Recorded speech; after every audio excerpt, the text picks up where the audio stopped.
My father-in-law stood in the doorway of my apartment, smirking as he shoved the divorce demand onto the table.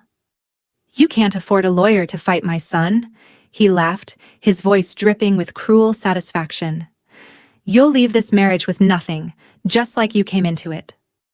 I looked down at the demand.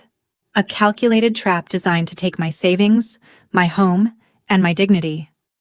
I looked him dead in the eye and simply replied, "You're right." He thought he'd won.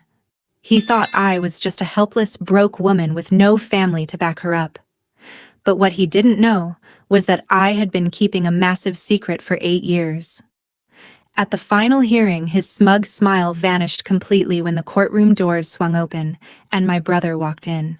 Make sure to drop a comment with the city you're watching from so I can say hello, and follow this story until the very end to see how true justice unfolds.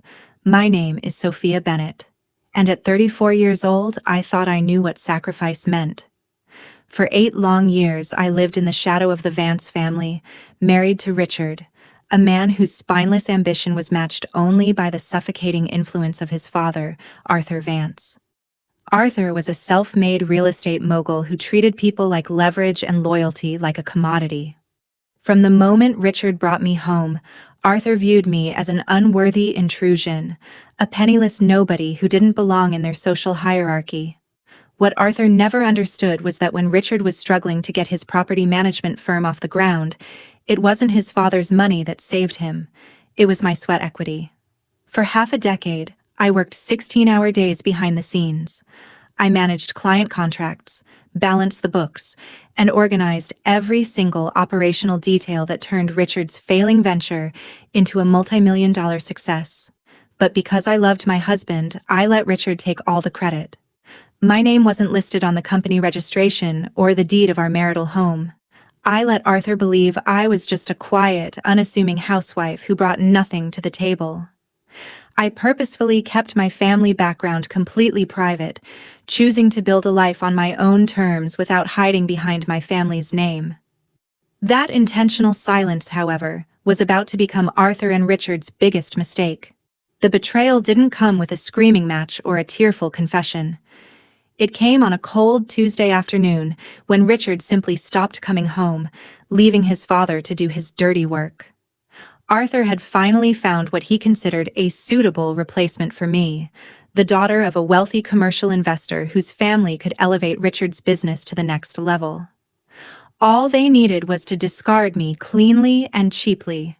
When Arthur walked into my living room, he didn't even bother taking off his coat. He stood near the entryway, smirking as he slapped a harsh legal demand down onto the coffee table. The sound echoed like a gunshot in the quiet room. "Richard is moving on, Sophia," Arthur said, his voice dripping with condescension. "You've outlived your usefulness. The house, the business, the accounts. They're all under Richard's name. If you sign this agreement today, we'll give you $20,000 as a courtesy settlement. If you don't, we'll drag this through court until you don't have a single penny left to your name." I listened as he laid out the brutal terms. It was a total wipeout of my rights, leaving me with a meager lump sum and 30 days to pack my bags. When I looked up, Arthur was grinning, confident that he had backed a defenseless woman into a corner. "You can't afford a lawyer to fight my son, Sophia. You're outmatched, outfunded, and completely alone." I looked him dead in the eye, set the demand down, and quietly replied, "You're right." He mistook my calm for surrender. He had no idea I was just letting him walk straight into the trap. The moment Arthur's car pulled out of my driveway, the artificial composure I'd maintained vanished. My hands trembled, but not from fear, from a cold, sharp rage that had been building for 8 years. I walked into the kitchen, picked up my phone, and dialed a number I hadn't called in years.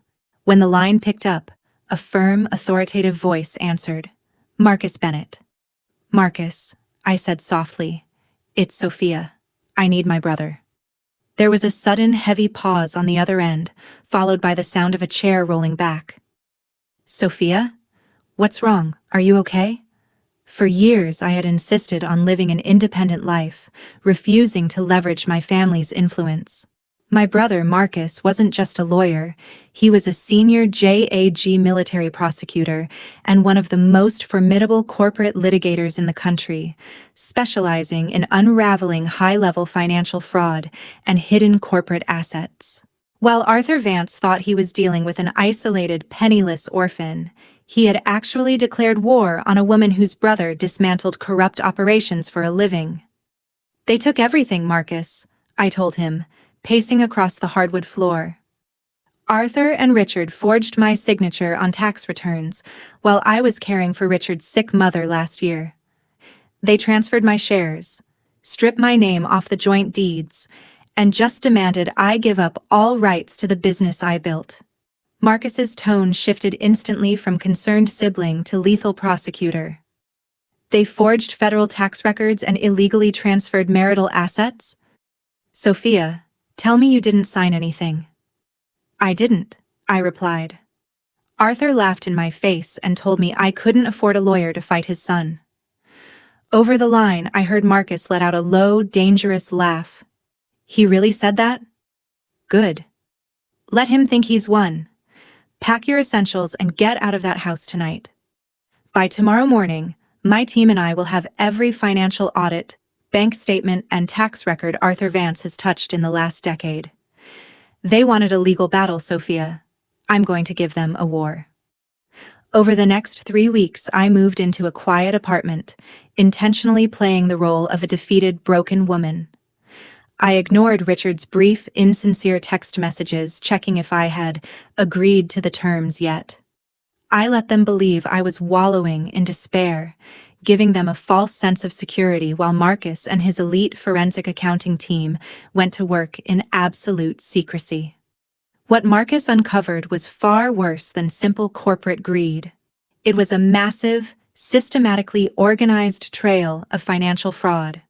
Using federal audit protocols, Marcus's team discovered that Arthur hadn't just altered the business deeds.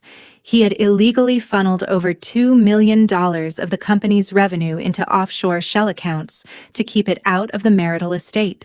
Even worse, the signature on the secondary tax exemption forms from the previous year, the one stripping me of my corporate equity, was an undeniable, poorly executed forgery. Arthur had grown so arrogant over the years that he assumed no one would ever audit his books, let alone a high-ranking military prosecutor with access to federal investigators. Meanwhile, Arthur and Richard were celebrating early. Through a mutual acquaintance, I learned that they were hosting a lavish dinner party at an upscale downtown restaurant. Arthur was proudly telling everyone in their business circle how his son had cleanly cut ties with his deadweight wife without paying a single dime in alimony or asset division.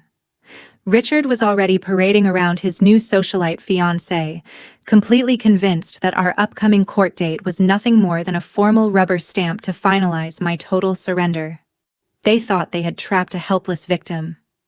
They had no idea that every lie, every forged signature, and every hidden bank account had already been carefully indexed into a legal trap designed to destroy them both. The day of the final hearing arrived, cold and clear. The county courthouse sat in the center of town, an intimidating monument of granite and polished marble. As I walked into courtroom 302, Arthur and Richard were already seated at the defense table, looking like men who had already won the war. They were flanked by their high-priced corporate defense attorney, a man known for grinding opponents into dust. Arthur wore a tailored Italian suit and a smirk that screamed absolute superiority. Richard barely looked at me, pretending to review his phone while his father leaned over to whisper a taunt across the room. "Last chance to take the 20,000, Sophia." Arthur sneered, keeping his voice low enough for the bailiff to miss. "Agree now, or walk out of here with nothing." I didn't answer. I sat down at the plaintiff's table completely alone, setting my hands flat on the polished oak. At precisely 9 o'clock, the bailiff announced the judge. Right as the judge called our case, the heavy wooden doors at the back of the courtroom burst open with a decisive thud. The sound echoed through the high-ceilinged room. Every head turned. Walking down the center aisle was Marcus, wearing his dark, immaculate military dress uniform, adorned with medals that commanded instant respect. Flanking him were three sharp-suited litigators, followed by two federal financial investigators holding digital evidence drives. The air in the courtroom shifted instantly. Arthur's attorney turned to look at the entrance, and the moment he recognized Marcus Bennett, his face went completely pale.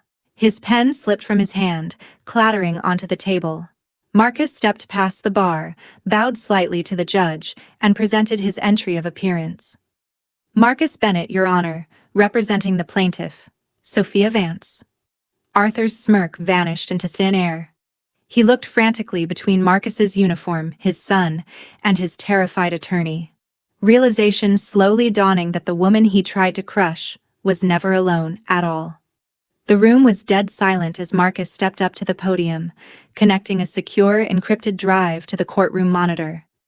Your Honor, Marcus began, his voice ringing with absolute authority.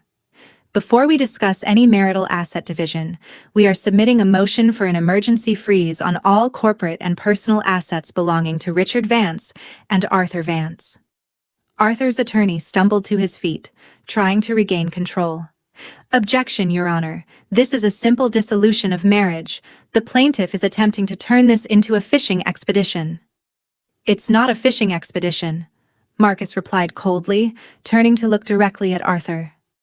It is a criminal investigation.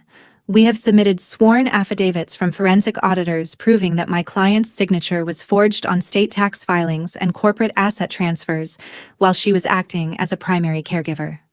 Furthermore, we have digital proof of over $2 million in offshore transfers, designed to defraud both the court and my client.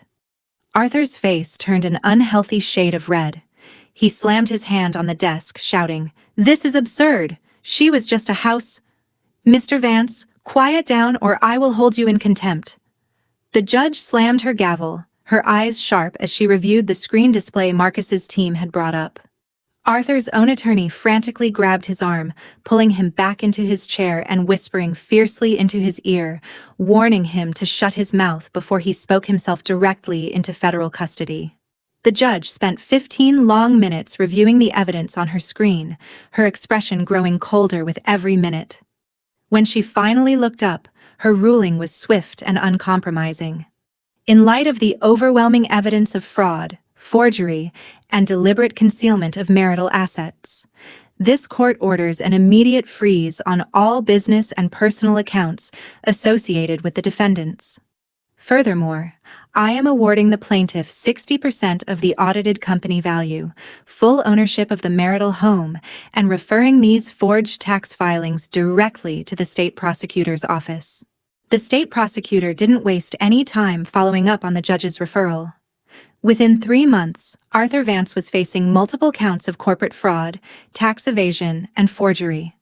To avoid federal prison time, he was forced to liquidate a major portion of his real estate holdings, effectively dismantling the empire he had spent a lifetime building on the backs of others. Richard's business, stripped of its stolen capital and disgraced by public scandal, declared bankruptcy. His wealthy socialite fiancée broke off their engagement the moment the court-frozen accounts made the headlines. Last I heard, Richard was living in a small rented apartment, working as a mid-level manager for a company he used to compete with, completely humbled by the consequences of his own greed. As for me, I sold the marital home and used my 60% share of the business valuation to launch my own independent property management firm. With Marcus by my side as an advisor, my company grew faster in its first year than Richard's ever did. People like Arthur and Richard think that quiet people are weak and that playing dirty guarantees a win. But they forget one simple truth. Moving in silence isn't a sign of surrender. It's just how you prepare for victory. Never let anyone underestimate your worth, and never be afraid to let justice take its course.